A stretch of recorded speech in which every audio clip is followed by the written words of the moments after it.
Hari Om to all.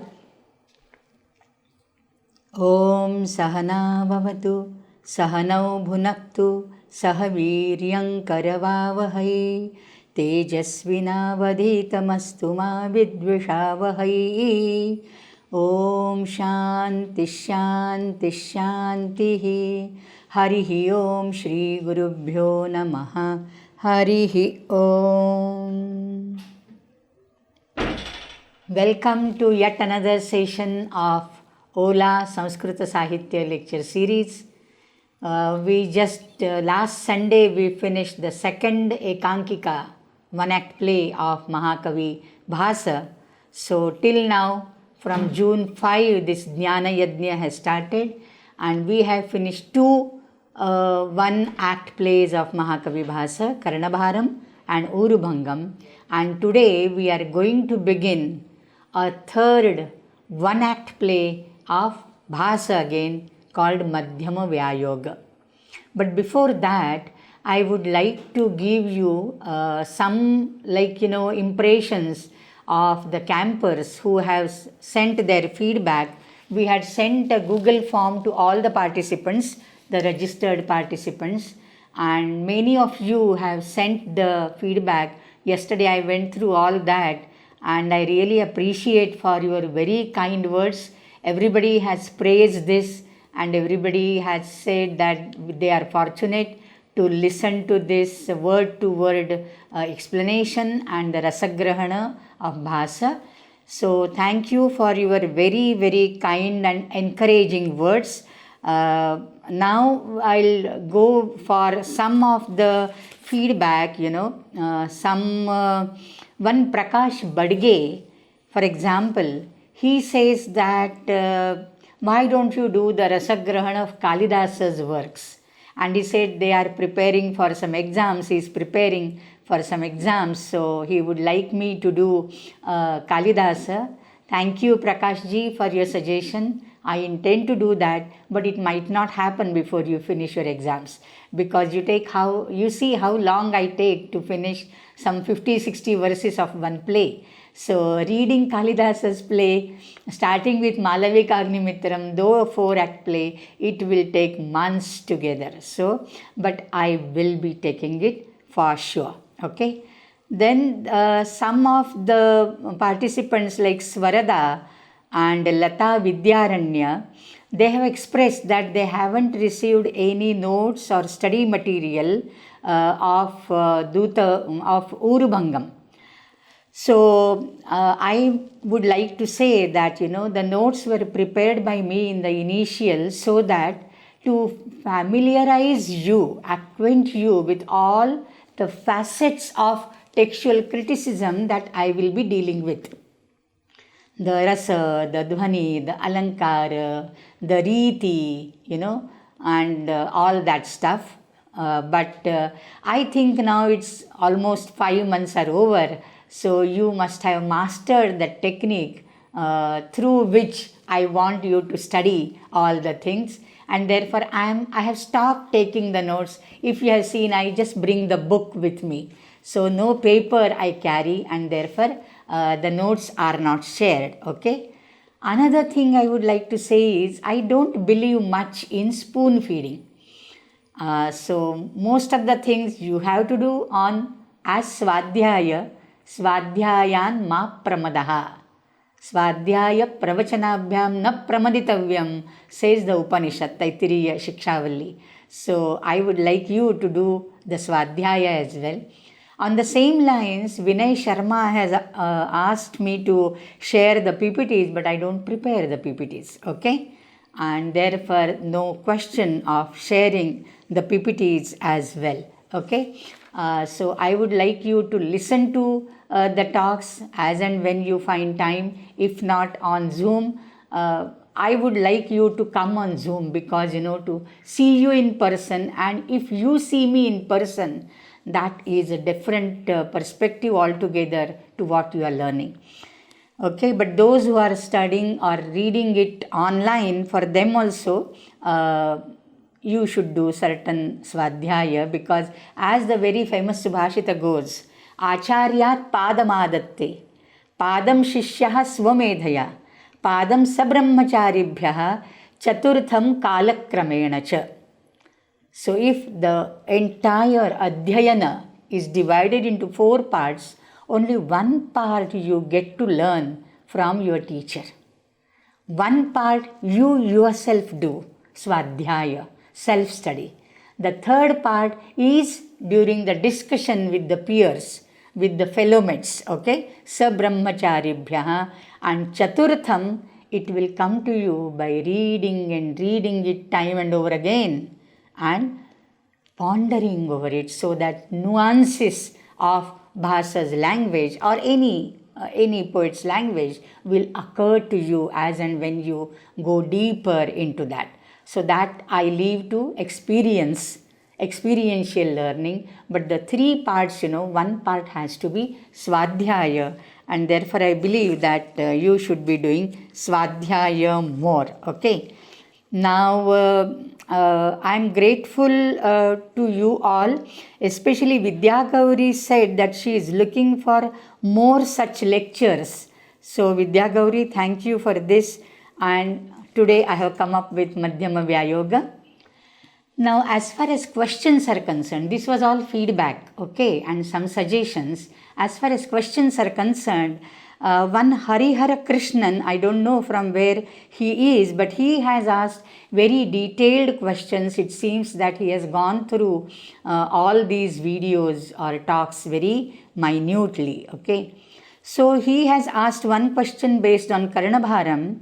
Why Indra doesn't ask Karna for the Kavacha Kundala? Is there any significance?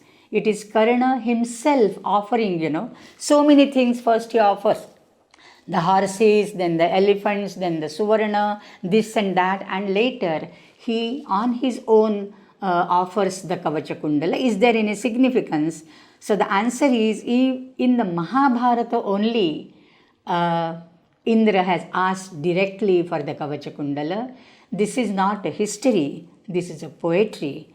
Secondly, it is a poetic license. As he said, is it an instance of poetic license? Yes, it is poetic freedom. Nirankushaha kavayaha. And secondly, Mahakavi Bhasa wants all our empathy to be switched over to Karna. And therefore, this enhances his magnanimity. How Danashura he is. Instead of somebody else begging of him, he can read the mind of the beggar, the yachaka, and offers whatever he can. So that enhances him all the more in the eyes of the readers. And therefore, that is the significance of it. He has also shared a link, Harihara Krishnan, questioning the authorship of Bhasa's plays. And I think I have discussed this at length in, I think, perhaps the first or the second talk when I started. So maybe 5th of June or 12th of June lecture will have it. And both the pros and the cons with the internal and external evidences, the questionship and the question mark on the authorship of Bhasa on the 13th Trivandrum plays has been discussed by me. And secondly, I have given you some links also. Some books also I have referred to. So you can refer to those books for detailed study. Bhasa study by A.D. Pusalkar is of great help. By N.P. Unni, that is also of great help. And Venkatachalam's Bhasa, the Sahitya Academy publication, is also very beneficial, very useful. Okay. Another question based on Urubhangam he has asked, and that is in Mahabharata, Durjaya's name doesn't occur at all. Okay, Durjaya as a small kid, that name doesn't occur. So this is again a poetic license. And a king like Duryodhana must have had many wives. So one of his wives could have a small child, though the others are big enough, they were married. Others are big enough and they are married, but one of the wives could have borne him a small child. And therefore, though the name is not mentioned in the Mahabharata, it is an instance of poetic license, because that again heightens the pathos and especially, the relation between Duryodhana and Durjaya is brought out very nicely. And thirdly, there is somebody needed to guide the blind couple, Dhritarashtra and Gandhari, to the battlefield, and that task has been done by Durjaya. So there are so many purposes for which the character of Durjaya has been introduced. Okay, and because depicting him as a small child, and he wants to sit in the lap of Duryodhana, and Duryodhana can't just tolerate that. So that all increases the agony, the pathos, and our sympathy for this dying hero. Okay, so these are the questions, these are the suggestions. I have taken note of the suggestions. Thank you for your questions, and I look forward to some constructive feedback so that will help me to improvise on the style. Of course, you all have praised me like anything, so very, very grateful for all your kind words. Okay, so with this little what you can say, a review of your feedback and suggestions, I'll go forward to Madhyama-vyayoga.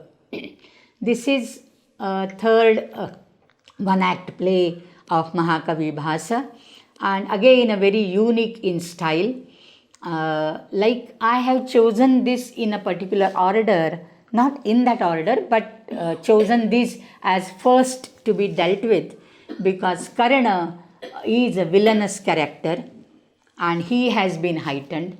Duryodhana is a dharmic hero, he has been heightened. Similarly, there comes Ghatotkacha now in Madhyama-vyayoga, who is very, very insignificant, so to say, a character in the entire Mahabharata. But this play has given him such a weightage, and I must say he is a very lovable Rakshasi Putra. So as and when we read it, you will also fall in love with this character, I am sure. Let us first do the technicalities. This is a type of Vyayoga.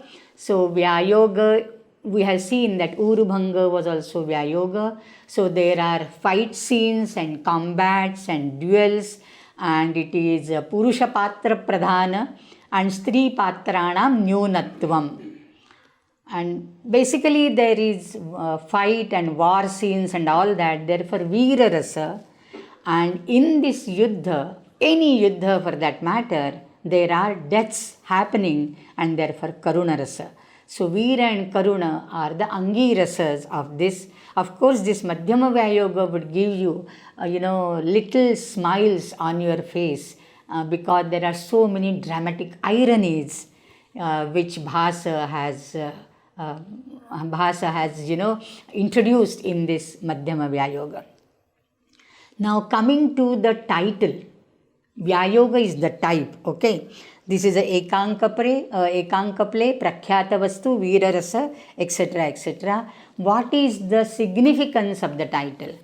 For your information, I am referring to this book, a single out play of Madhyama-vyayoga. I have already shared with you the entire link of Bhasa's 13 plays, but this particular smaller edition is by Ramji Mishra with his Sanskrit commentary, published by Chaukhamba publication, okay, from Kashi, from Varanasi. So this is a very nice book for Sanskrit readers and those who follow Hindi. This is again a very nice book. So the fat book I had referred to earlier, I had shown you, edited by Baldev Upadhyay. That also I am referring to, but this is easier to carry, in every class. So I am referring to this for your information. So whatever, because I am not sharing the notes anymore, you can also go through such Sanskrit commentaries which I will be referring to.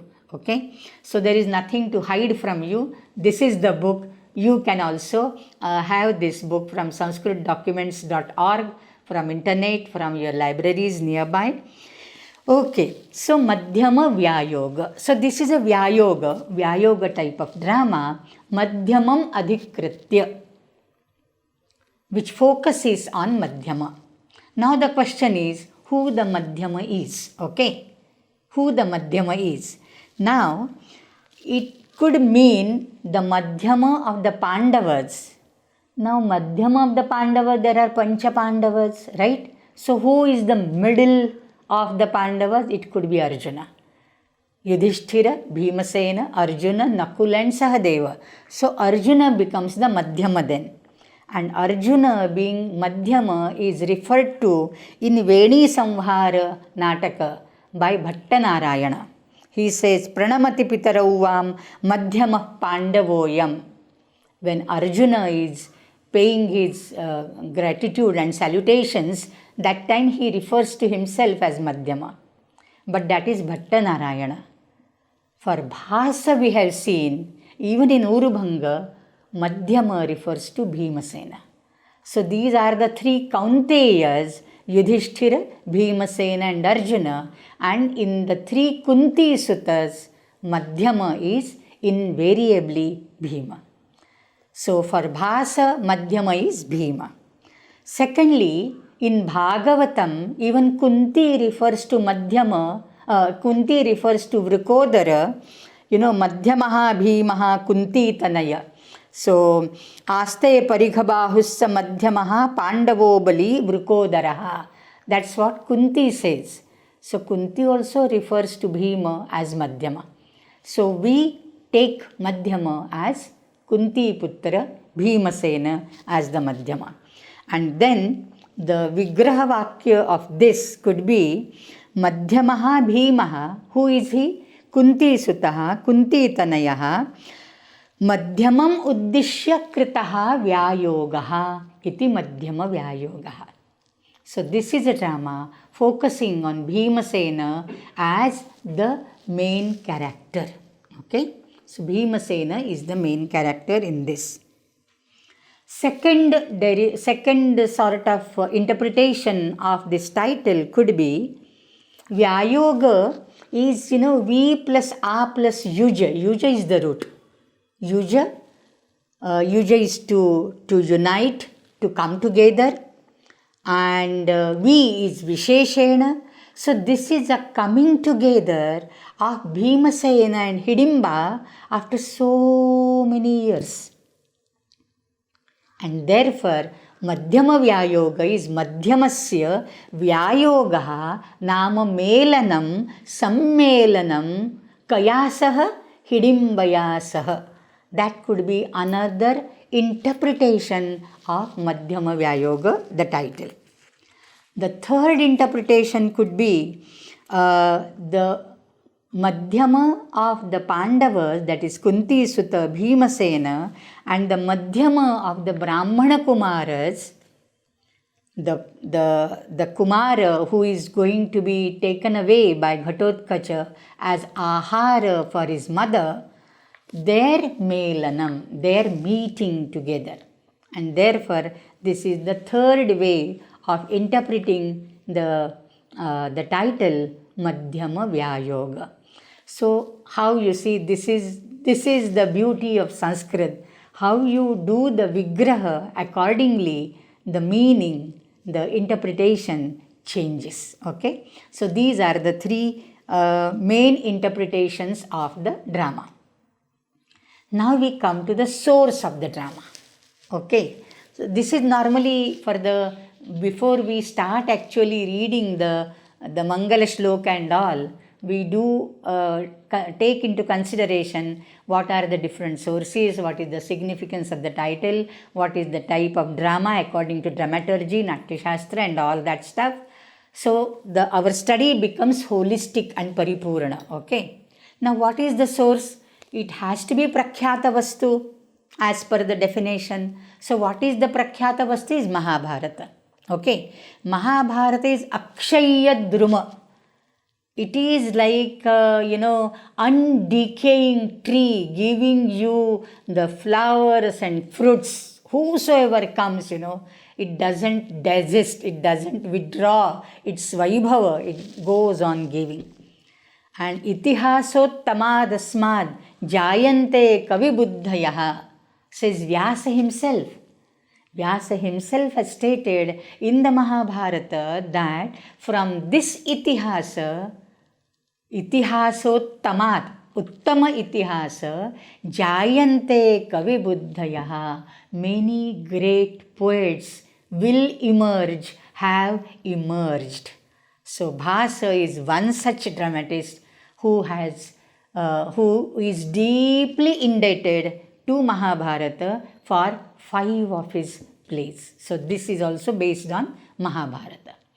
Now what is the main base of Mahabharata is Bhimasena meeting Hidimba, and while they are in the Vanavasa, and then with the permission of Kunti, he stays with her for 1 full year.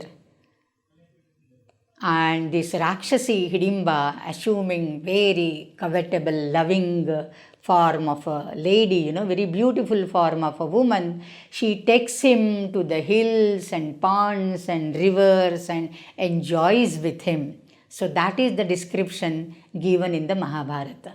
So that Hidimba Vadha Parva, there is Upaparva, Hidimba Vadha Parva, from that this has been taken, okay? So that is for sure. But thereafter, it is said that Hidimba gave birth to Ghatotkacha, and Ghatotkacha, when he was born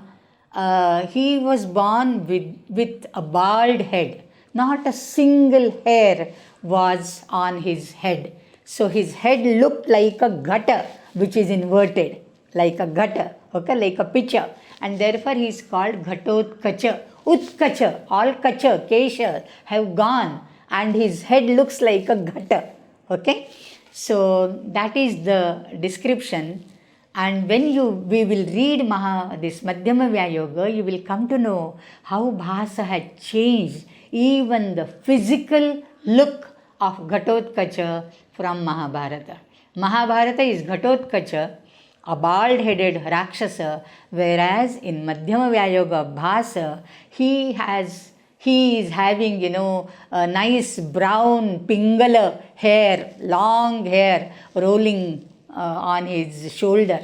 So that is a poetic liberty, of course, because he has conceived of Ghatotkacha as a youthful son of Bhima, so very robust in his physique and very stout body and all that, but very good looking, like Bhimasena. And therefore the long rolling hair, the brownish hair, reddish eyes, and such a beautiful description you will come across. So that is one source, okay, Mahabharata. Secondly, I would like to tell you that in the Mahabharata, it's only when the Mahabharata Yuddha starts, Ghatotkacha appears again.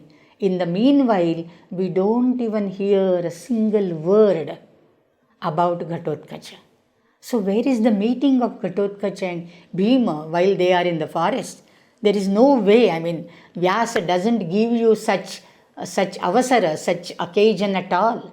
But Bhasa has found out an occasion here where the Pita Putra can meet. He has this love, this penchant for depicting the love between a father and a son.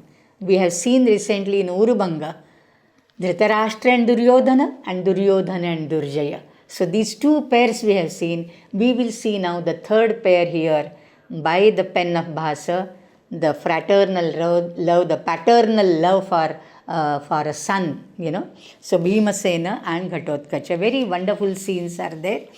So that is one source, okay. And that's a deviation also which Bhasa has brought out. He has based an entire play on Ghatotkacha and Bhimasena's meeting, which is nowhere there, okay. Now, why there is a parallel story of a Brahmana Putra, a Brahmana, you can say, a Brahmana going through the forest, wading his way through the forest. He is already afraid because people have told him, oh, this forest is filled with so many demonic forces. So be careful. And still, while taking his 3 sons and his wife, the entire family is passing through, and he meets Ghatotkacha.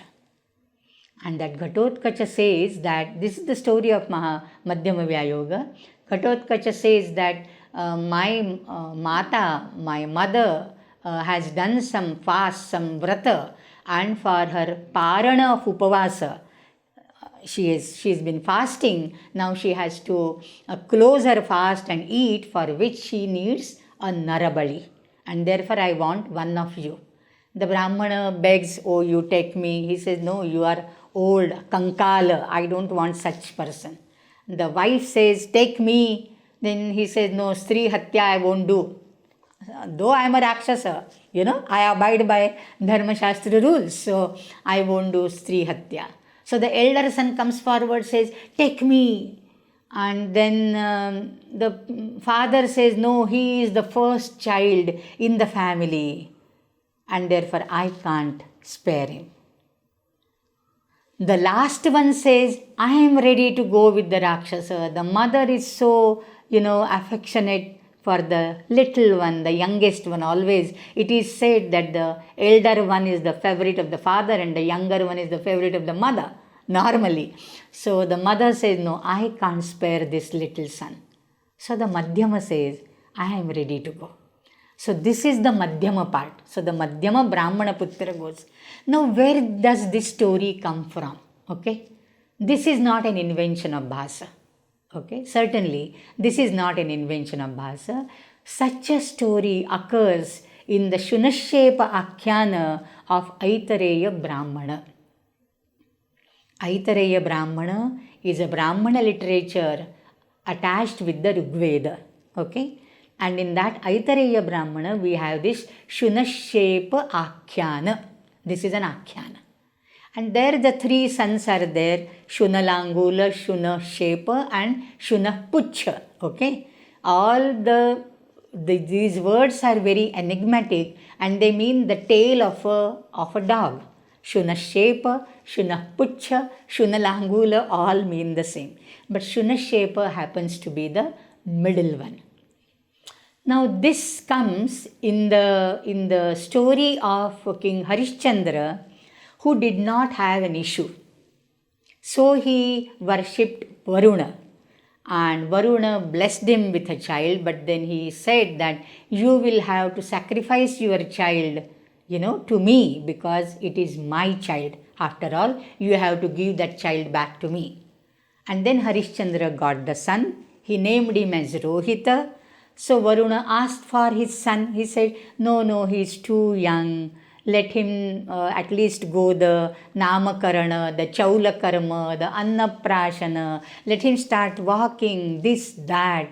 The boy grew old, like 10 years or 12 years. But Harishchandra was not ready to part with his son, to sacrifice him for Varuna, to leave him for Varuna. And therefore Varuna caught him, punished him with dropsy, Jalodara. If you incur the wrath of Varuna, you suffer from dropsy. It's a fatal disease. So he was ailing and the whole kingdom was looking up to him what to do. In the meanwhile, Rohita got, the news that he will be sacrificed or he will be let, for Varuna.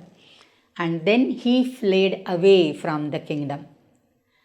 So the Purohita said that if you can catch hold of a child who is as old as Rohita, even that will do, and we can sacrifice him. Okay?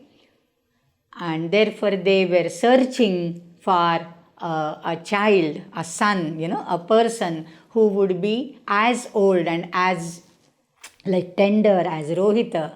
And then they came across this Brahmana called Ajigartha. Ajigartha is the name of the Brahmana. He was traveling with his three sons, Shunapucha, Shunashepa, Shunalangula. And then he asked for one of the son, because all three were, alike. And then similar thing, the elder one is favorite of the father, the youngest one is the favorite of the mother, and therefore Ajigartha sold his son for few Suvarna Mudras. That is the story. And the story goes on further that, now since I have started the story, let me complete it. Let me not leave it incomplete. So the Shunashepa is brought to the Yajnashala. And there he is tied to the Yupa, it is said. And in the Rigveda, we have so many beautiful hymns of Shunashepa. He is pleading Varuna, why have you caught me? Please leave me. I want to see the sun. I want to see everything around. I am so young. And hearing his praises, his outburst of his emotions, the Usha Devi got pleased and she released him of the bandhanas, and Varuna Deva blessed him. So he didn't say that I want this child. This is just to test the king whether he is ready to part away, separate from himself his own Tanaya. That was just to test him. But the king failed in that test. And now this Shunashepa, he was ready to sacrifice himself, but then he just, before being sacrificed, he said, let me pray to all these gods. So Usha he praised, then Ashwini Kumara and Varuna, and it is said in the Varuna Sukta of the first Mandala, 123 or something, that while he was saying this, the upper bandhana, the middle bandhana and the lower bandhana, all the bandhanas got severed and he got freed. Now when Vishwamitra, who was the chief yajaka, of the chief Ritvij of the Yajna, he saw this, he was amazed at this and he appreciated Shunashepa's praises and he said, such a wonderful boy, from today onwards, I adopt you as my son. Though your father has sold you, I will adopt you as my son. I feel that you have been gifted to me by the gods. And therefore he named him as Devarata. Devaihi Rataha Nama Dattaha iti Devarataha. Incidentally, Mahulikars have their Gotra as Devarata. So when I told this story to my mother-in-law, she was so pleased. So we are gifted. Devarata, the name is gifted from the gods. So that is the whole story. And when Vishwamitra, he asked his son Madhuchanda to accept Devarata as the eldest brother because I have adopted him now, they refused to, it is said that he had many sons, half of them refused to agree that this Devarata is their brother. So Vishwamitra cursed them to become Yavanas, Mlechas, Kiratas and Pulindas and all that. So half of his sons, they accepted Devarata, half of the sons didn't accept. Those who didn't accept, they were cursed by Vishwamitra. This is the whole story in Aitareya Brahmana.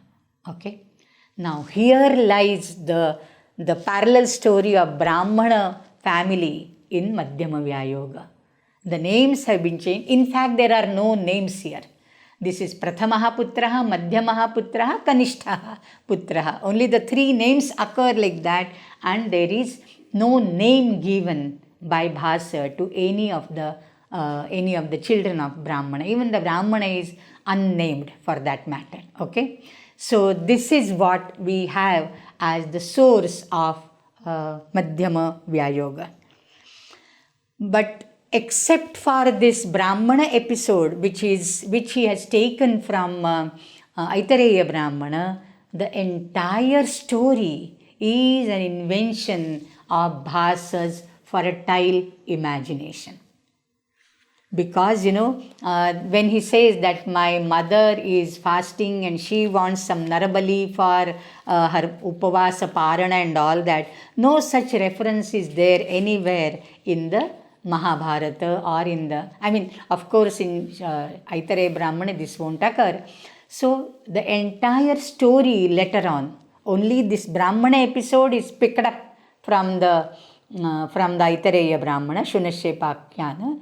And the Ghatotkacha, being the son of Hidimba and Bhimasena, is the only thread taken from the Mahabharata. But the entire drama, as we are going to read now, is the pure imagination of Mahakavi Bhasa.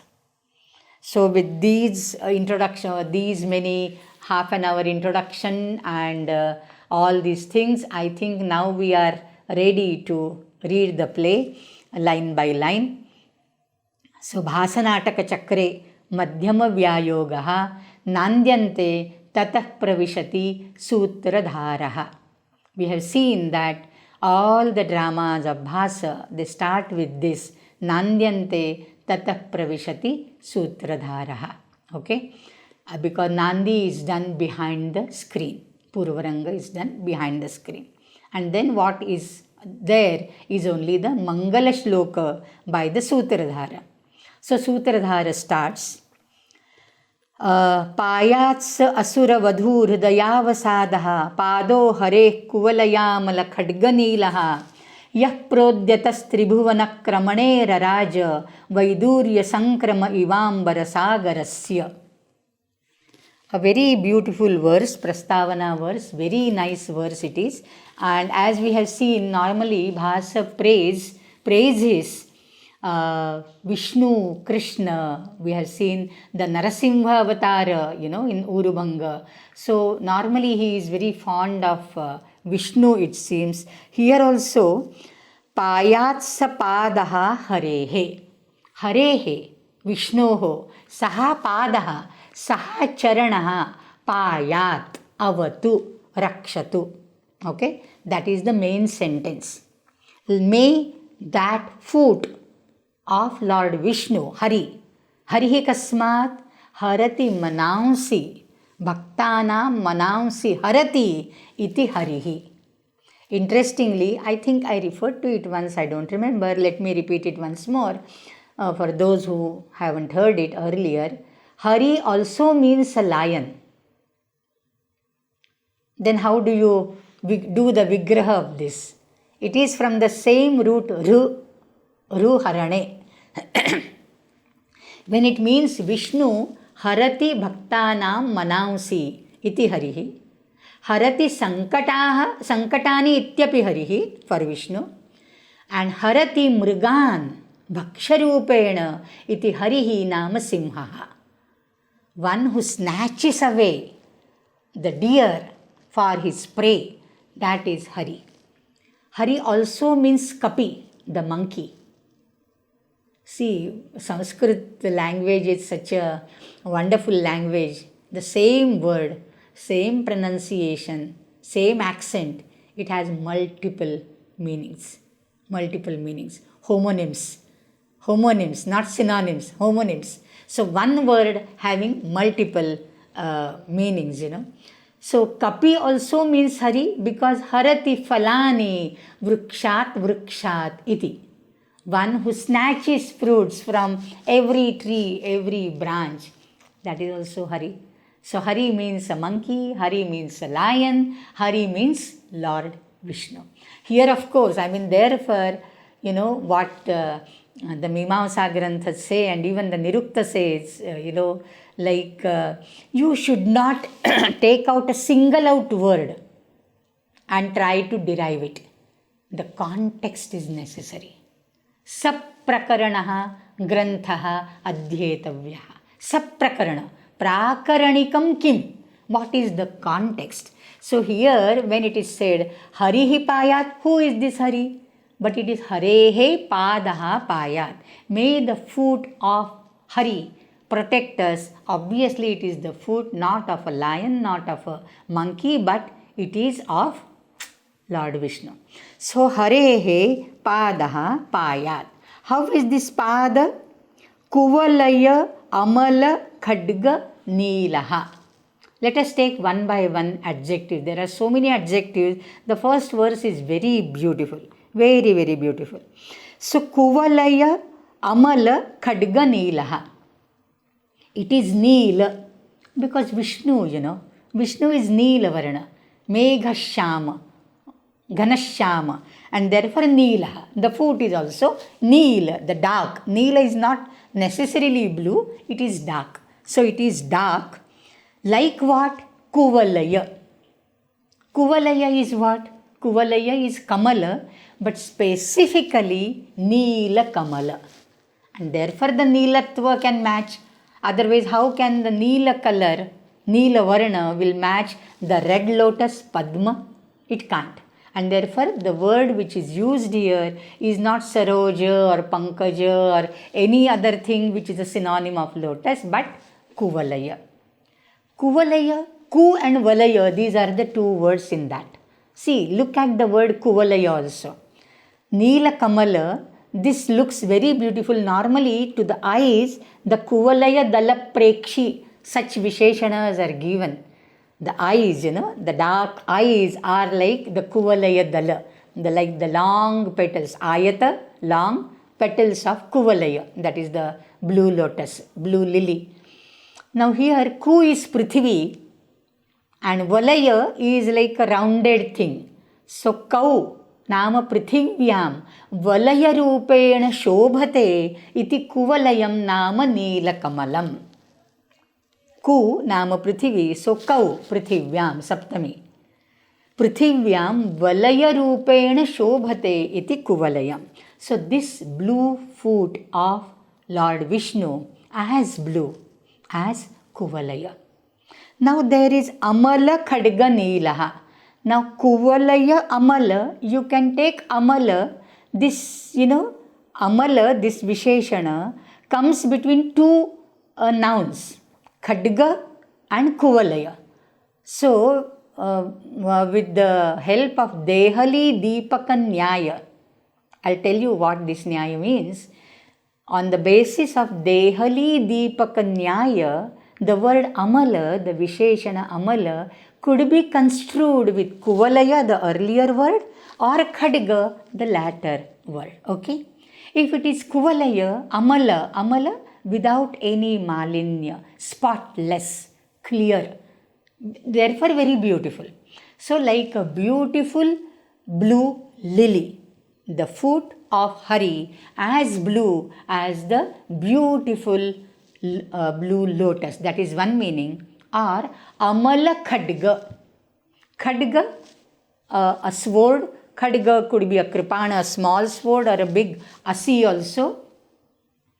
So Amala Khadga, the Khadga which is not Raktaranjita, which doesn't have the stains of blood.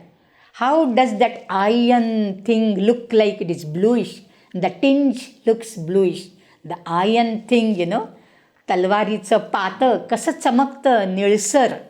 And therefore this is as blue as the Amala Khadga without having any stain of either water, while rubbing it against the shana, against the for the usko tej karne ke liye, then there will be water put, or if it is you are killing your opponents, then the blood stains would be there. But this is Amala Khadga. So Amala could be construed with Kuvalaya on one hand and Khadga on the other hand. So this blue foot of Hari, as blue as the beautiful spotless blue lily or spotless sword. Okay? Kuvalaya Khadga Neelaha. Yaha Prodyataha. This foot, Praudyataha, has been raised up. See the this one, Vamana Shilpa in maybe in Banashankari, in Badami, Chalukya Pulakeshi's Badami cave, there is a beautiful Shilpa of the Udyata, Prodhyata Vamana Batu, So, or in this one, Udayagiri caves. Yaha Prodhyataha Tribhuvana Kramane Raraja. When this foot was raised, Tribhuvana Kramane, to what? To trade upon all the Tribhuvanas, to cover all the Tribhuvanas in that foot, Raraja. It looked so beautiful.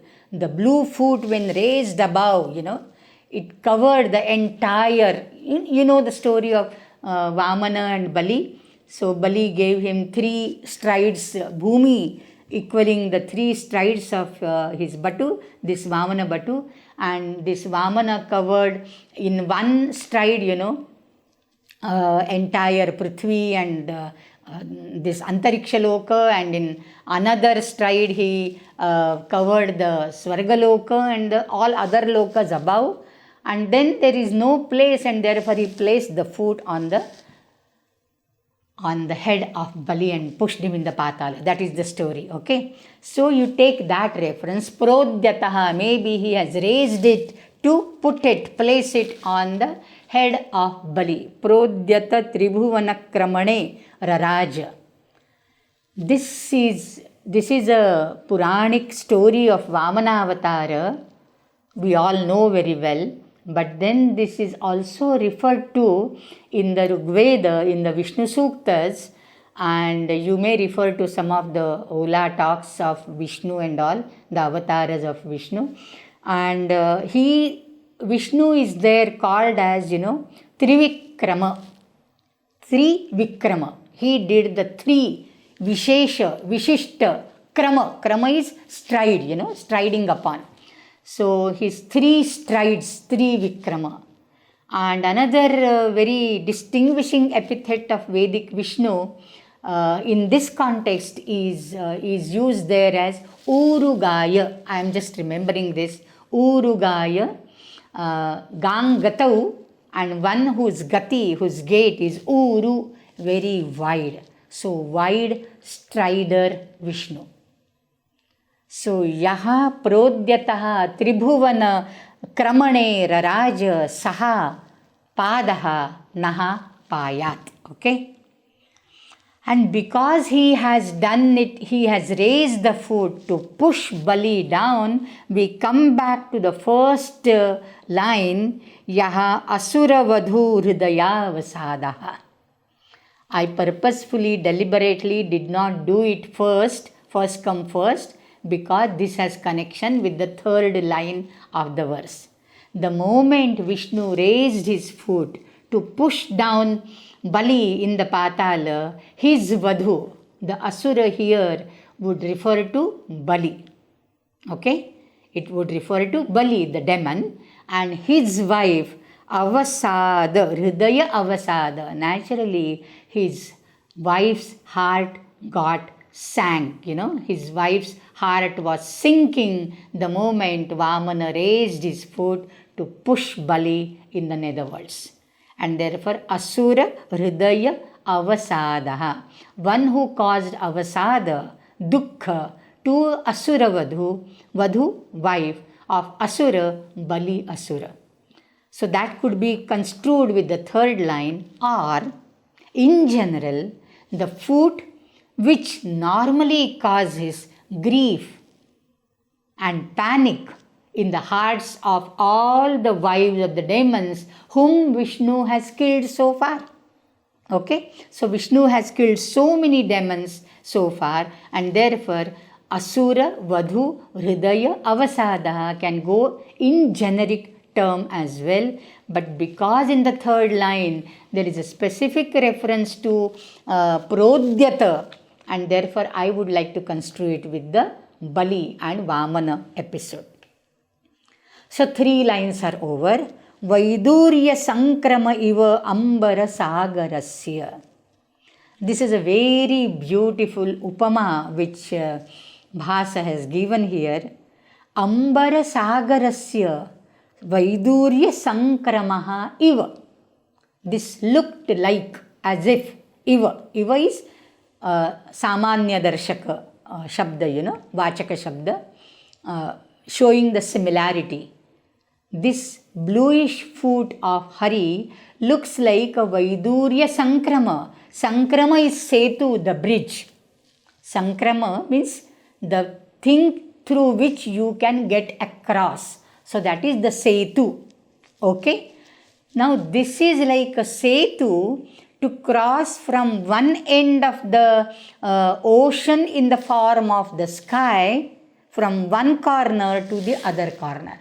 The foot is so large and has covered the entire vault of the sky, and it is blue in color, and therefore it is compared to Vaidurya, which is lapis lazuli, the very precious gem which is blue color. So the blueness of the foot is compared to the blueness of this very precious gem. The preciousness and the invaluable characteristic of the lapis lazuli is the invaluable importance attached to the lotus feet of Lord Vishnu. So Vaidurya Sankrama iva Ambara Sagarasya.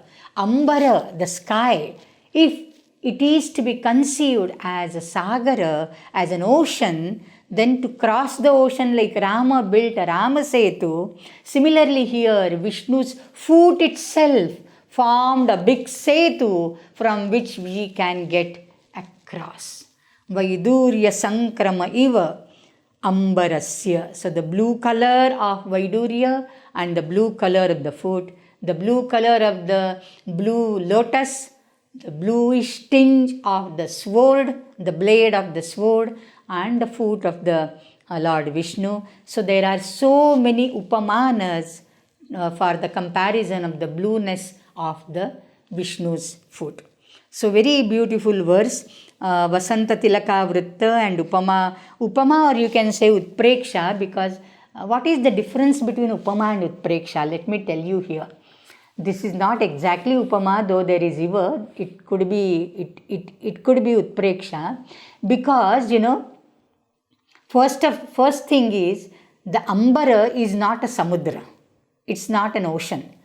And the foot of Vishnu is not a Sankrama, is not a Setu. It is imagined to be so. It is imagined to be so.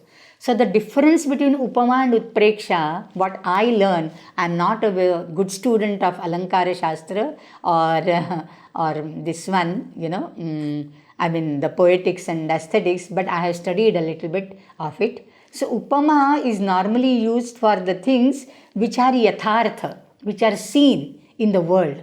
Whereas Utpreksha is Kavi Praudhokti. Kavi Praudhokti, it is imagination of the poet. So the poet imagines the vault of the sky as Sagara, and he imagines the foot of the Vishnu like a Setu. It is not a direct Setu. It is not a real Setu. It is as if the Setu built across the vault of the sky. Okay, so this is Utpreksha Alankara and Tabhaja Jagaga Vasanta Tilaka Vritta. Very beautiful verse. And as usual, after reciting the Mangalashloka, normally the Sutradhara we have seen in the first two dramas, Evam Arya Mishran Vidnyapayami. With this Mangala, he wants to address the gathering in the theatre, Arya Mishran, like you all noble people who have gathered, I would like to tell you something that I am going to present this drama and all that. But in the meanwhile, Ahe, kinnu khalumai vidnyapana-vyagre shabdaiva shruyate. This is typical now, first two dramas, we have seen the same thing. Third drama also, we see the same. This is the characteristic of Bhasa's plays. So from the internal evidences which we took into consideration, there are so many internal evidences why all these plays are written by one author, because there are repetitive phrases in all these three dramas. And out of the 13, if one Swapnavasavadatta is clearly ascribed by Rajashekara to Mahakavi Bhasa, all others, because they have similarities, many similarities in common, therefore all are ascribed to Bhasa. So in the authorship problem, we have considered this.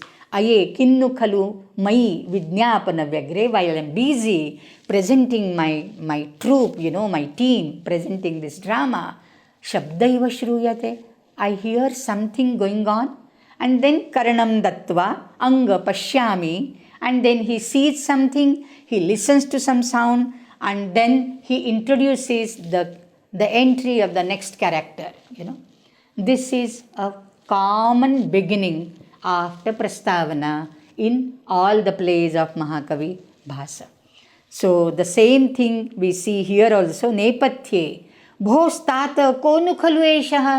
Bhostat konu khalu eshaha. In the Nepatya, we just hear a voice. Konu khalu eshaha. Who is this? Who is this? And Sutradhara says, Bhavatu. He just goes behind, sees here and there. Bhavatu. Yes, Vidnyatam. Now I know. And then he sees something. Bhosh shabdocharana vadanasya bhosh shabda uchcharanadasya brahmanoyam na samshayaha trasyate nirvishankena kenachit papachetasa. So he identifies that this bho tata, somebody is saying, and because he is addressing a tata, some smaller person is addressing an elderly person as tata, father or uncle, an elderly person, bho tata. And from the voice, it appears, it must be the voice of a Brahmana. So there may be some indications how the voice of Brahmana is. Maybe the Shuddha Uchcharana, maybe the Gambhirya, whatever. So he identifies that to be a Brahmana. So who that Brahmana is and who all are coming, we of course know this is the story.